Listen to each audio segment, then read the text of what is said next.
Connor McDavid, 12.5 for 2. He could have easily asked for 20, 25, like easily.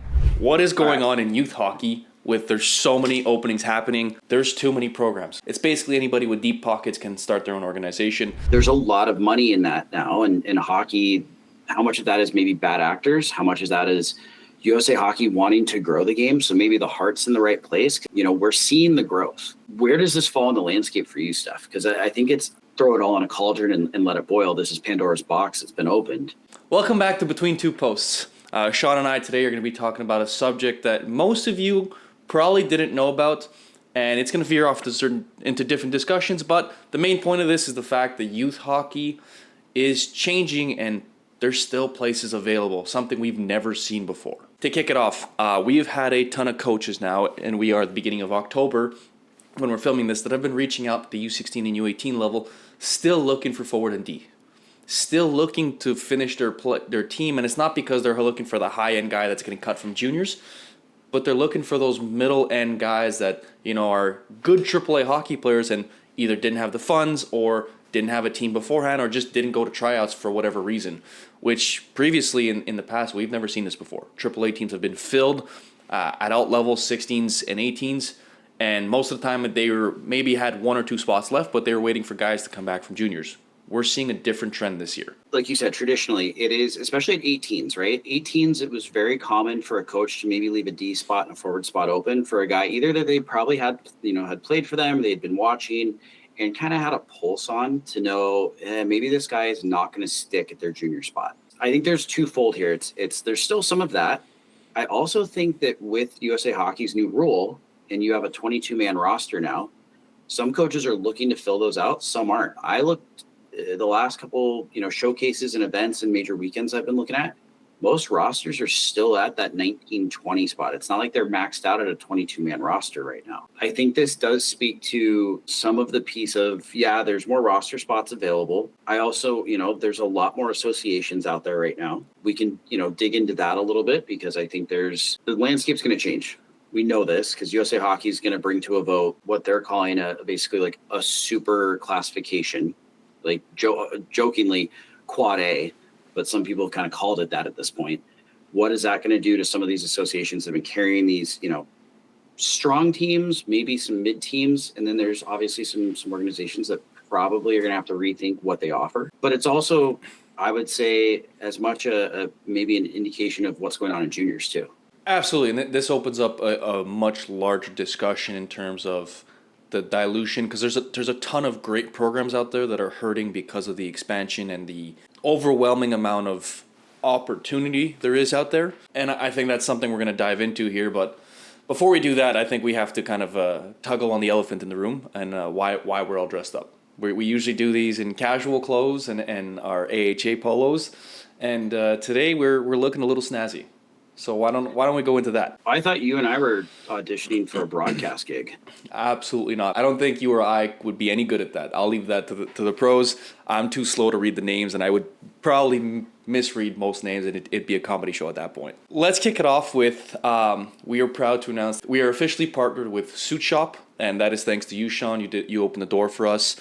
We talk a big game in most of our episodes about how our players have to look professional, right? It's the norm in hockey. Dressing to impress, dressing for the job you want and not the job you have, and looking proper when you get into a game. We went out and searched for opportunities for our families, our players, to be properly dressed and not break the bank, because we all know hockey is very expensive. And we are very happy to say that SuitShop is that partner for us.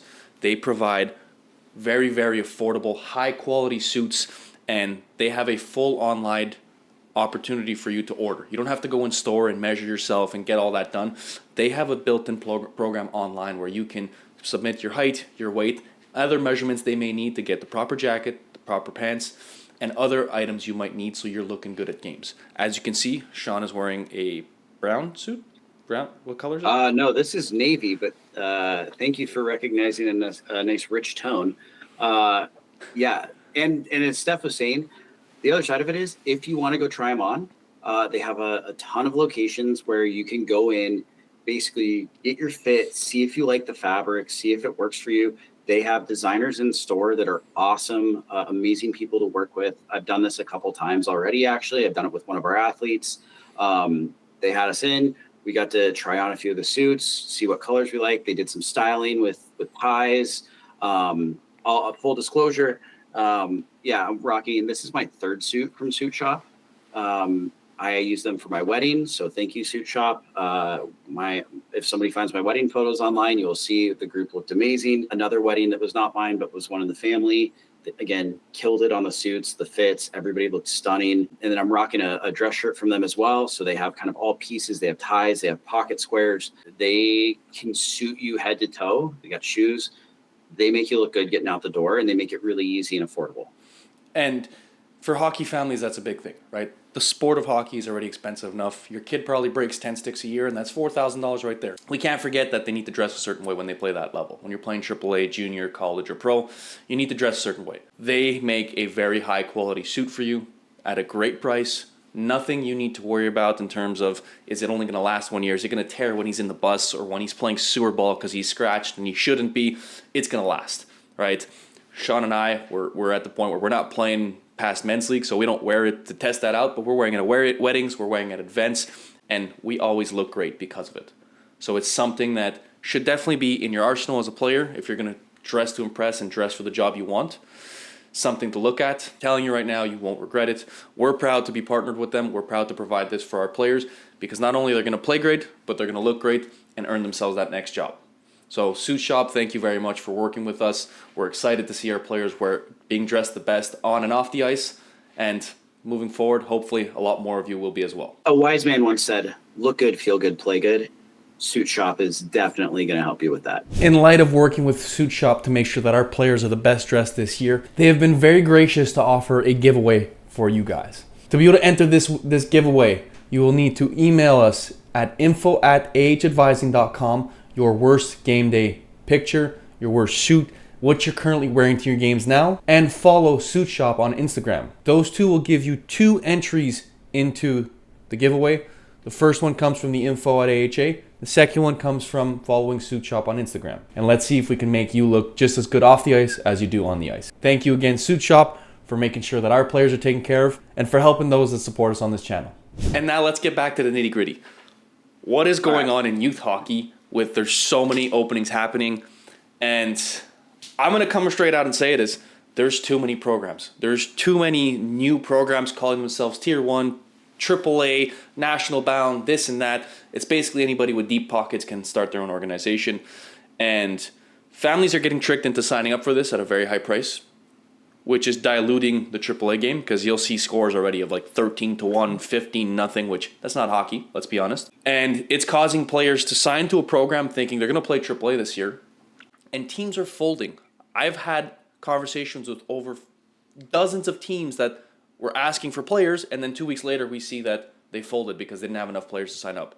And those players that they did sign are now stuck trying to find a new home last minute. It's causing a ripple effect of high-end teams losing guys and not getting the player base they should, middle-end teams losing guys, and the AAA name itself is kind of being diluted and damaged because now everybody calls themselves AAA, and it takes away from those programs that are true AAA programs that take care of the players, develop them, and move them on to the next level. How much of this is, and I'm not trying to throw stones, but I think I see more of it on the U.S. side. How much of this is like USA Hockey trying to let maybe their regional powers, so the Rocky Mountain region or Midwest or like those areas govern themselves, and assuming that they have that ability to do it sometimes. When again you look at youth sports as a whole, I think the statistics say there's been like $1 billion jump in the last 5 years in youth sports just as a whole. Hockey's a big contributor to that. Like we know that volleyball, soccer, like sports that are traditionally maybe not as popular for high schools in the US versus like in baseball, there's even some of this, but football, basketball, there's a lot of money in that now. And in hockey, how much of that is maybe bad actors? How much of that is USA Hockey wanting to grow the game? So maybe the heart's in the right place because, you get these new markets, you get Vegas, you get Seattle, we're seeing the growth, right? Like participation in Washington State where I live, is up, I think, over 4% in the last 2 years, but it's one of the fastest growing areas for hockey. This is a hockey market. It always kind of has been. You have 2 WHL teams within the metro area. You have multiple associations, but it's growing. So how much of it is growing? We maybe don't know how to govern that and regulate it correctly. We're trusting the powers in those districts to handle it.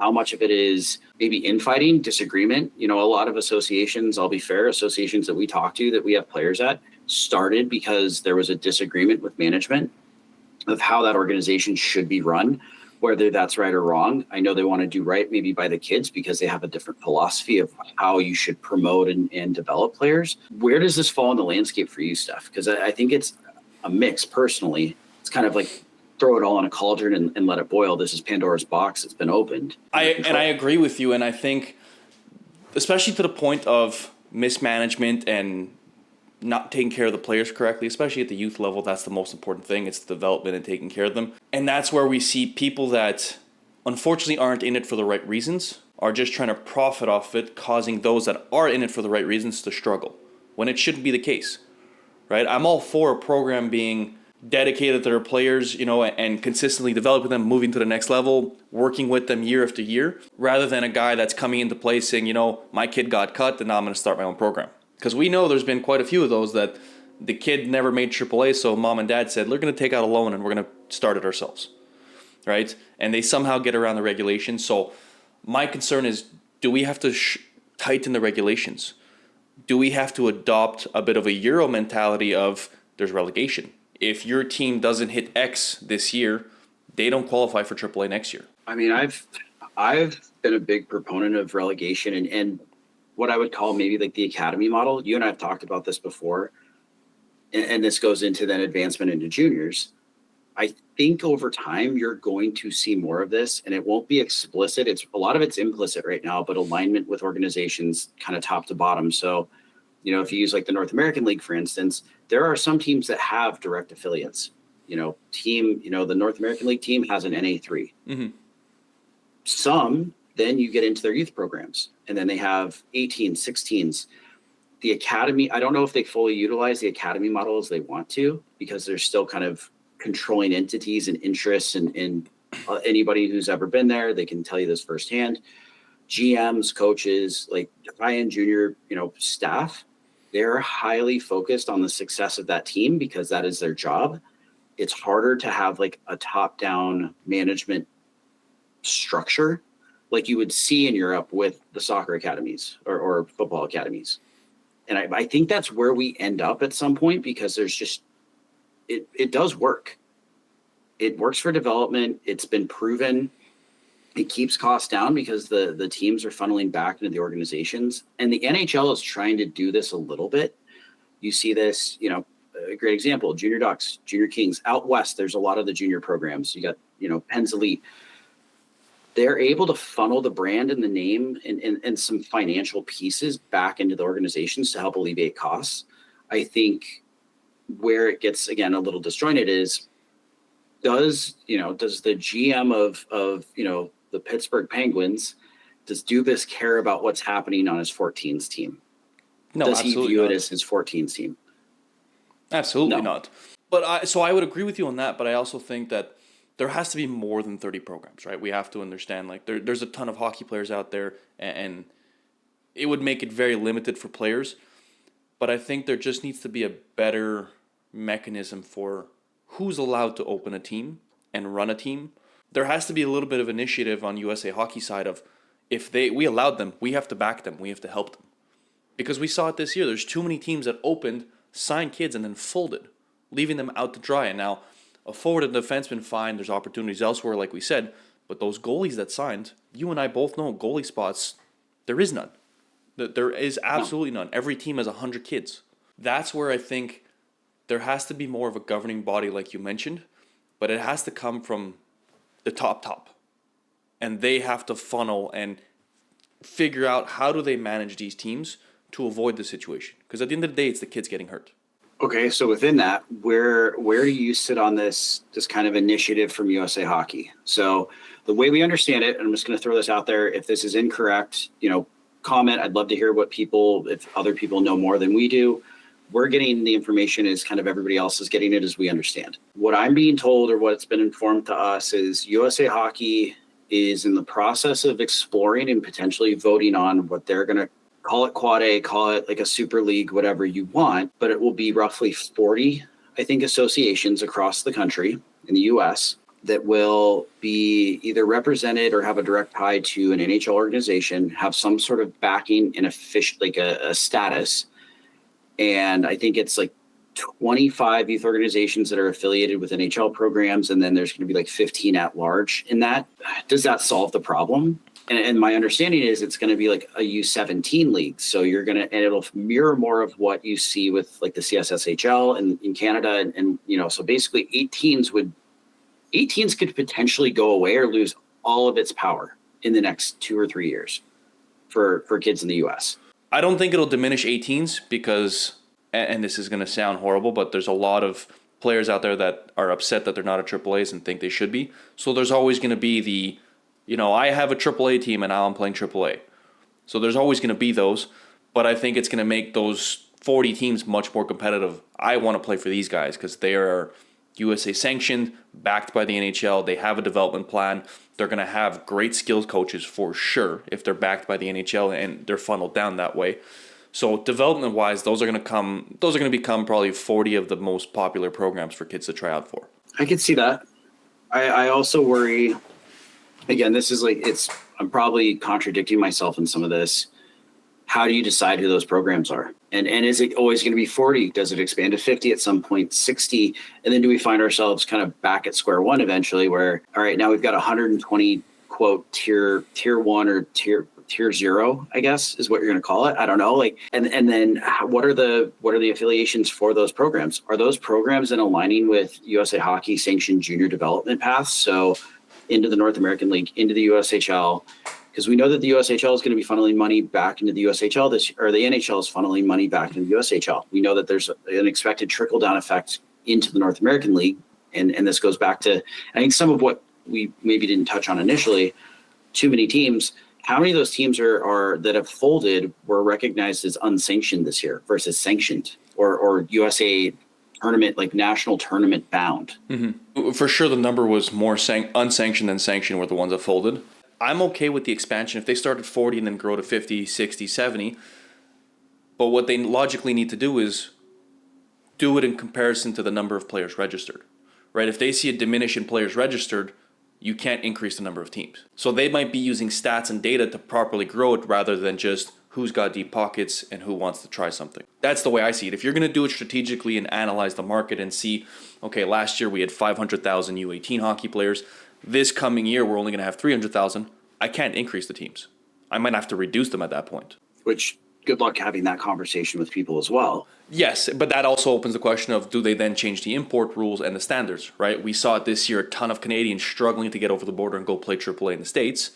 Does that open the door and make it a little more easier to bring those players in? Because there's a ton of Canadians that want to come over. There are. Because I think some of the way the programs are structured here benefits a lot of guys, especially late bloomers. Mm-hmm. You know, the Canadian system emphasizes a lot of that early development, especially out west, where I've had multiple conversations. My kid didn't get drafted after the Bantam draft. Well, your kid, if he's good, he's going to find a way to still get into the mix at 16, 17, right? And the U.S. is a little more patient with that model.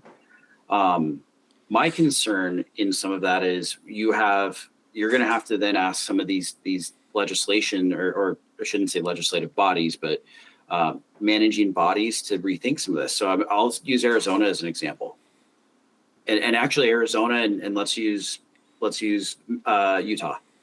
This is a really interesting one, right? Utah Coyotes moved to Utah.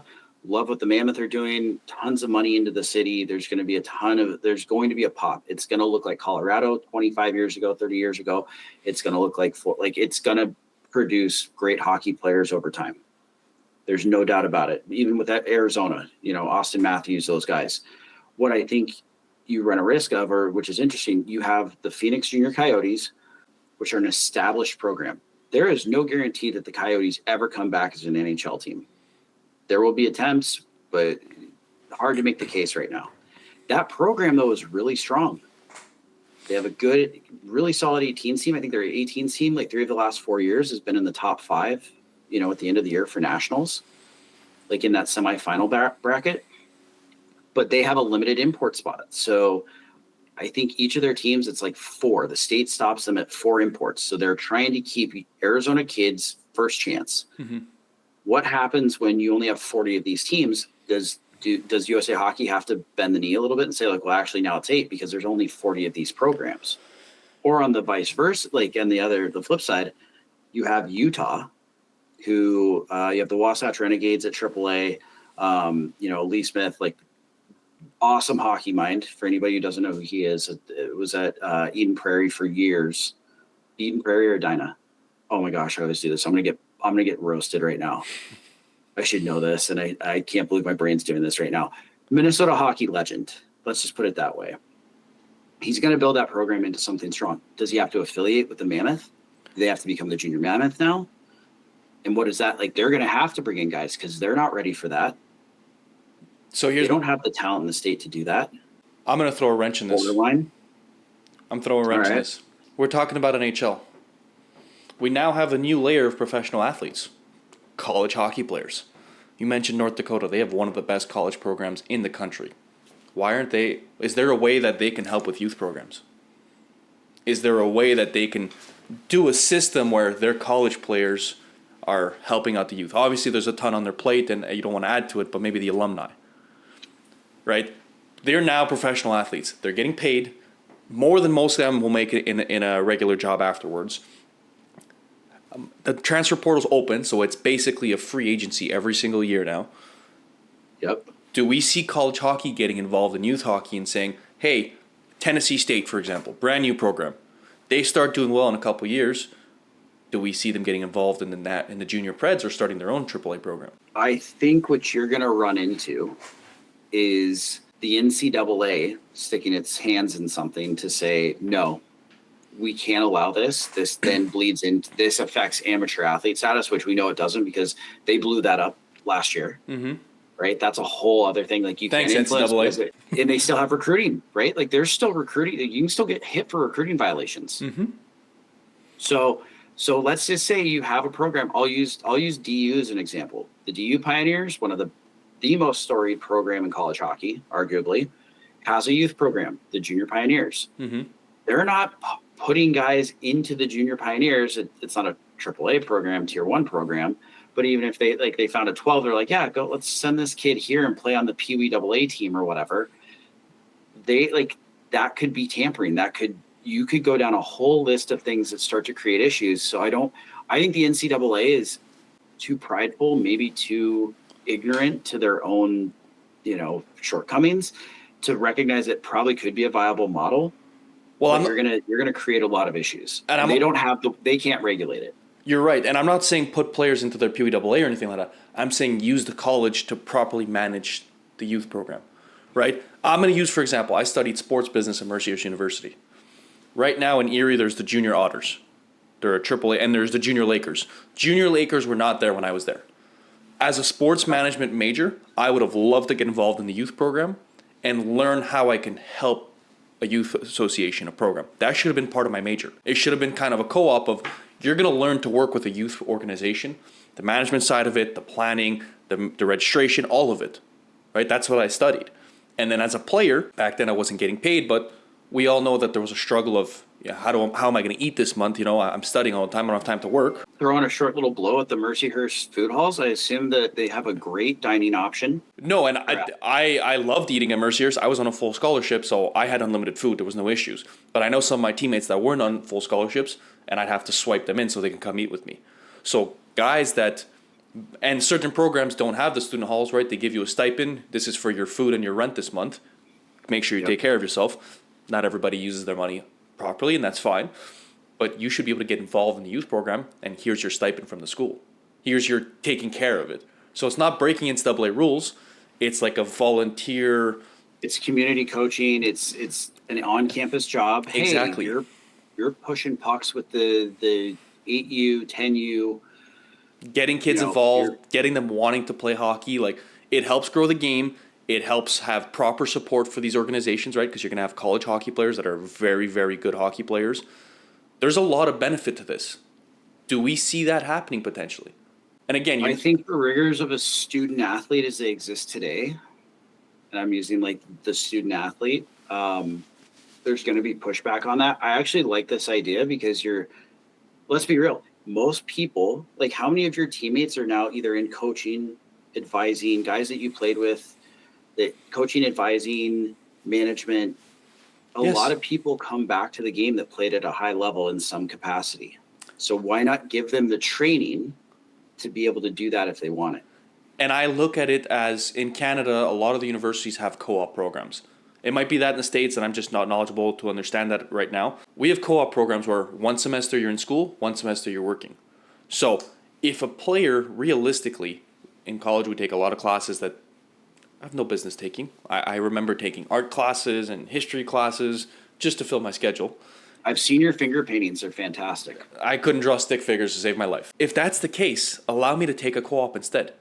I take 2 classes and then I take this internship that is, it's relative to 2 classes, so it brings me that 4 class minimum that I need for the NCAA.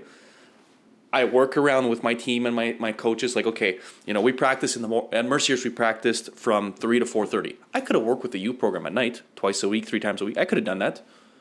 And you have less classes. You didn't have meetings after you guys were. We did everything before. We were at the rink from 1:30 to 4 every day. Film, workout, practice. Your day's done. If you only have 2 classes, you're not going to have homework every night.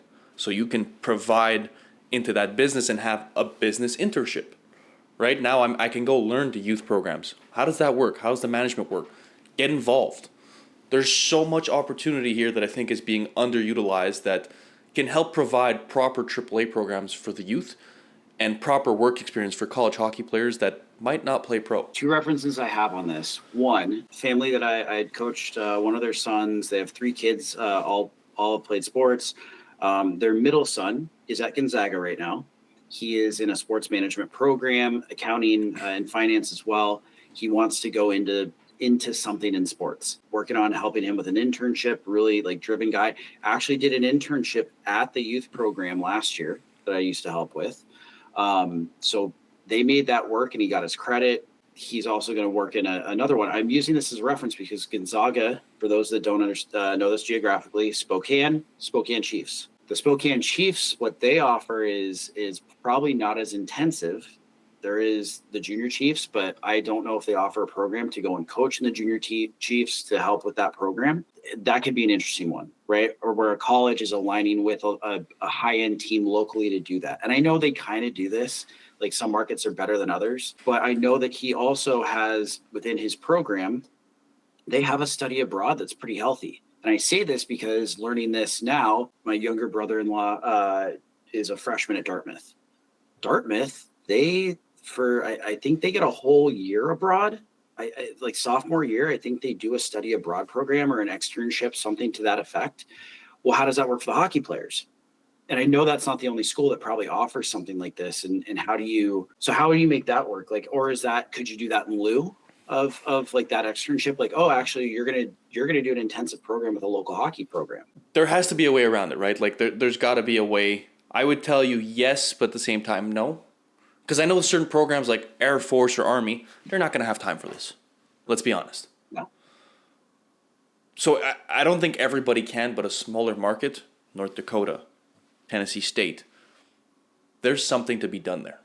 Where they're like the main show of that community as well. Yes. So like, Minot. And I say this, but it also goes into juniors. I look at junior hockey in Quebec, QMJHL. There is some teams in the middle of nowhere that you are the heart of the town. You walk into Subway, you're getting free food, you're signing autographs. You walk into McDonald's, the same thing. Why not give back? And in juniors, you have all the time in the world. All the time in the world because you just play hockey for the most part. So that's where I think the trickle down should be coming from these high-end programs into youth hockey. The NHL is a great step, but it's the NHL.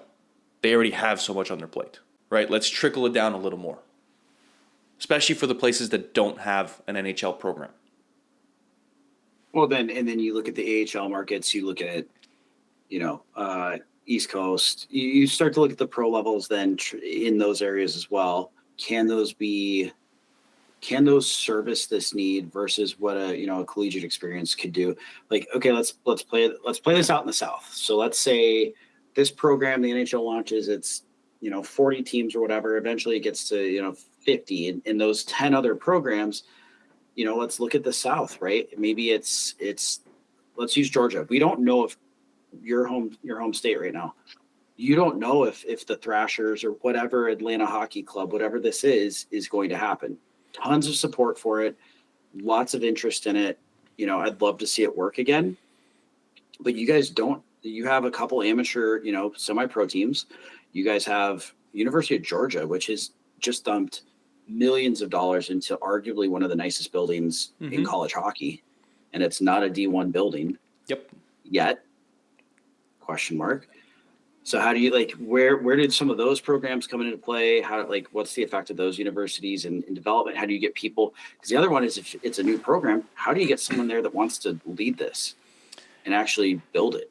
And you know what? I'm glad you brought up Georgia. I do live in Georgia now from Minnesota. It's a big difference for me, right? Living in Minnesota, there was a ton of hockey. I could walk outside and watch hockey. Now I have to travel on weekends. But that was a huge dilemma. There's two East Coast teams here, the Ghost Pirates and the Gladiators. There is one brand new AAA program starting this year. Let's see how they do. I've heard some good things about it. Parents seem to be happy so far. I'm very curious to see how the turnout's going to be. The Tier 2 programs, two of them have folded because the state shut down the rink and because of lack of funding. The junior program, there is new management in place that will hopefully figure it out. It's a Tier 3, it's not a Tier 2, just in general. Hockey in Georgia is not growing, but nobody's putting money into it. Not whatsoever. The East Coast teams aren't getting involved. UGA is not getting involved. They have a beautiful building. Beautiful. They're not getting involved. And it's funny because I used to play men's league before the rink closest to me shut down. And our entire team was former D1 guys that moved here for family reasons or anything like that. And as life takes you to different parts of the world, yeah. Exactly. And I could text all of them, and 90% of us would get involved to grow this game, because we know that there's nothing in the state. So, well, maybe this is the PSA right now. Those that be the power in Georgia hockey, you've got a volunteer, a pretty good hockey mind. You've got apparently a whole roster of guys that would love to help. But that's something that I think is worth consideration. Where does that level of influence maybe get heightened depending on the region you're in, or lowered, and eventually, do you oversaturate it, and then do we find ourselves having this conversation in 25, 30 years again, where now there's too many of these teams? How do you regulate it again? We've got the solve. Since amateur athletes can be paid, we're actually going to start a junior league for 12 to 15 year olds. You say I say this jokingly, but there's precedent for it. We could see sports move to this where, a 15-year-old, a non-exceptional, a non-Gavin McKenna, all of a sudden you're getting paid to do this because people are putting money towards this and it's a business. And so have we just gone full circle on it? At that point, I'd be terrified, to be honest with you. I don't know if we're doing what we do anymore at that point. That this works hard enough some days. I would probably be like, you know what? I'm out. But it does raise the question, right, of, like we mentioned, there's solutions to provide better opportunities and more structured opportunities, I'll put it that way, but they're not in place yet. And I don't think it's the fault of USA Hockey. I don't think it's the fault of 90% of the AAA programs that are doing things the right way. It's the fault of the last 10%. And because of that, now everything has to become more strict. Everything has to become more guided and structured. And I'm curious to see what's going to happen, right? I think USA Hockey's taking a step in the right direction with the 40 teams affiliated to the NHL. What's next? What else can we do? I think all of this is going to muddy the waters more than it makes things clear, at least initially. And we didn't even talk about the effect of this, then downstream into the CSSHL. Hockey Canada as a whole. There's a lot that goes into it. But we did beat a dead horse. I think the horse is very much alive and kicking. I think this horse is ready to run the Belmont Stakes at this point. I don't think it's dead. I think we're just getting started. Hopefully that provided some insight on families. Let's jump into the fun stuff. Connor McDavid, 12.5 for 2. That's a team-friendly deal. I know it doesn't sound like it because it's 12.5, but it is Connor McDavid. He could have easily asked for 20, 25, like easily. Well, you're going to say that, and then the other side of the coin. And for context, this is all a result of the new CBA being announced, them basically ushering in a couple pieces that I think make sense, and the players agreed to. But the other side of it is this happens within, 72 hours of Kirill Kaprizov now signing the largest signing in the modern era, $17 million on average. Yeah. With $1 million guaranteed on July 1st every year. Great little bonus there. But in this situation, is Kaprizov worth more than McDavid? No. We can't argue that. Yeah, I don't think many people would say he is, but the economics of each team, where they're at, their depth. And this funnels down to now third, fourth liners going to be asking $2-3 million apiece rather than $750K. And I actually saw at least. Well, I saw a huge LinkedIn post about this the other day that had, I want to say, close to like 2,000 comments. It was another agent from a bigger agency talking about how he goes, it's crazy how teams are still signing $2-3 million players to be fourth liners when they can get a guy in the A for $750 to do the same exact job. And they're not picking the player, they're picking the name.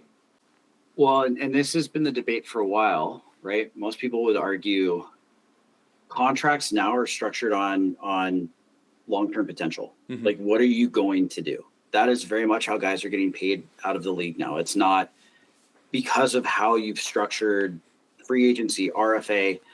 It's rare. Well, do we start seeing teams now slowly change the mindset of, I'm going to pay my top 6, top 4, those large amounts of money and make sure you're getting the studs, and then everybody else is going to get $1 million or a bit less than $1 million? Do we start seeing that? So, well, I think it doesn't change some of the effect of, like, let's use Toronto as an example, right? So you've got the core 4 from the last couple of years. Mitch leaves, goes to Vegas, signs his contract there. Now they have money, and the whole talk track was, they bring in Waugh, they brought in depth to offset the loss of Mitch Marner, and they had money to do it. So if I'm a GM, I'm looking at this like, if I know that the cap's going to go to, I think they're saying 115. That's what I've been hearing. In the next 2 years, 115 to 120. So if I got 120 million, and I'm going to wrap up, let's just say a third of my cap into 3 or 4 guys. That's your top line. And if a guy goes down, at least you can take that off the books on an IR, so you still have cap alleviation. But is that a smart business move? I'm interested to see what GMs are like. I'm all in. I'm going to pay these guys. I'll back the truck up right now. Versus I'm going to give these guys. I'm going to give them a good market value. They're going to get 15, 17 a year.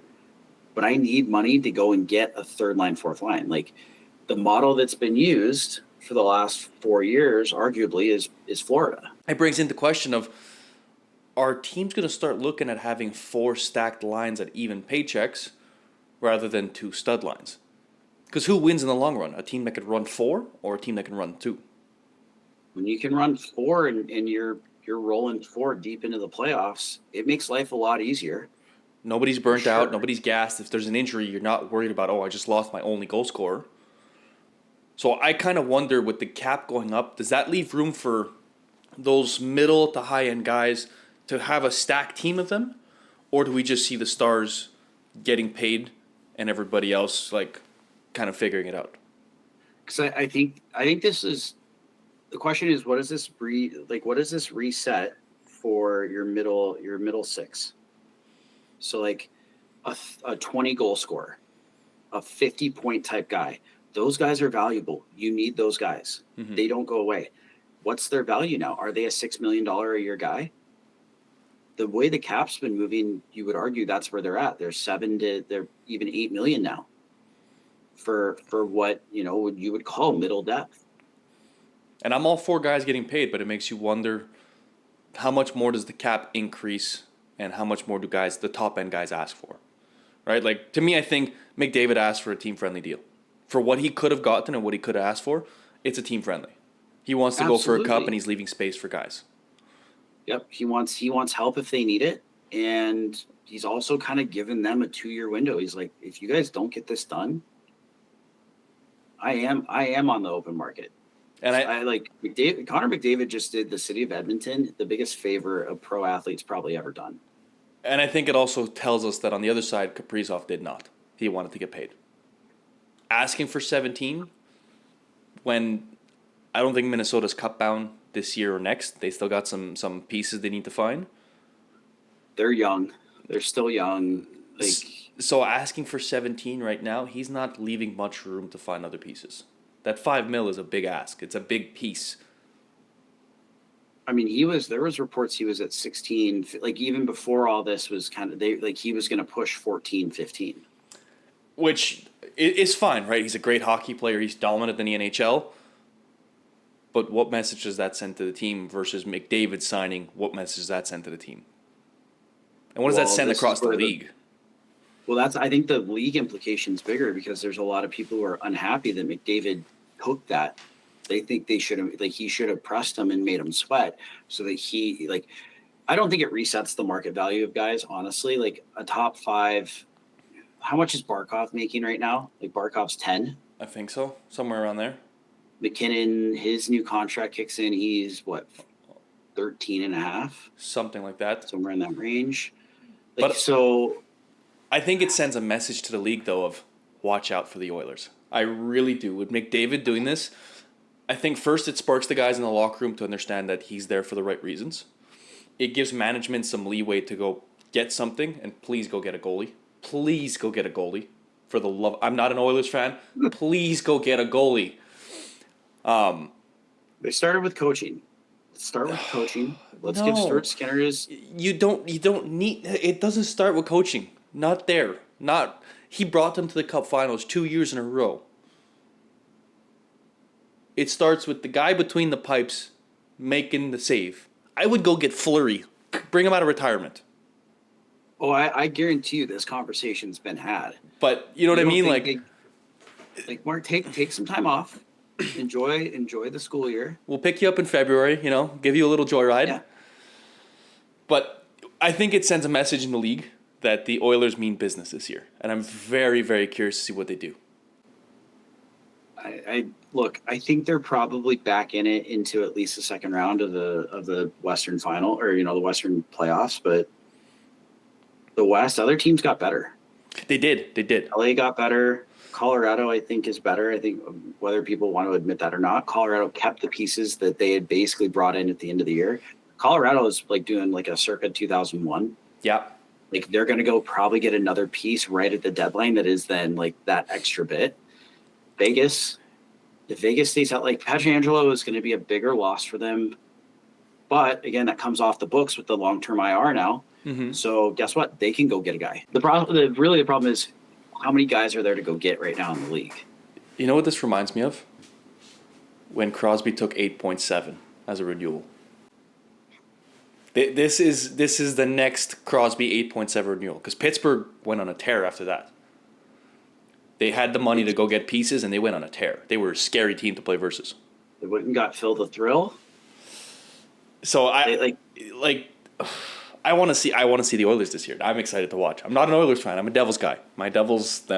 Luke got a nice deal. I'm happy about that, but I'm excited to see the Oilers this year. Yeah, the Devils, it'll be interesting to see how they get Quinn Hughes over there. Yep, I agree. We need the three brothers.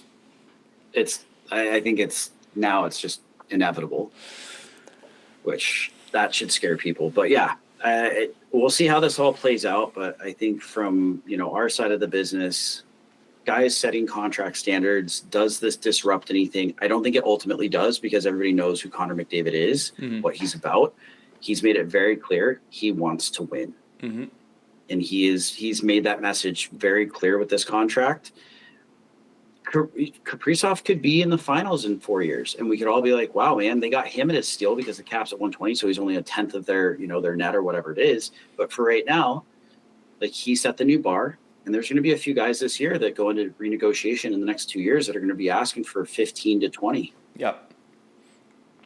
And it'll be interesting to see who actually gets it or who doesn't. Well, let's leave that up for debate in the comments. Guys, you let us know down below. What are your thoughts on the McDavid signing versus Kaprizov? And yeah, we're curious to see what happens this year. This has been a very, very controversial episode, I think, right? With the AAA talk and colleges getting involved, juniors, the NHL, all of that. But I think it's a discussion that needs to be had, and it's going to be an ongoing one. So please let us know your thoughts down below. Let us know if we're wrong, completely out to left field, or if you think we're right and should get involved and try to help. We probably won't, but by all means, please let us know. And if you have any comments, any questions, don't forget to reach out to AHA. We're here to help. We've helped over 800 players in the last couple of years, and we're just getting started. We have so much more coming, so much more work to do, and we're excited about it. And last but not least, don't forget, the two men talking to you today are very stylish because of SuitShop. So please take a look. Get yourself a suit. Make yourself look good this year. Your kid's got to look just as good off the ice as he does on the ice. Thank you guys for watching. Don't forget to like and subscribe, and we'll see you guys in the next one.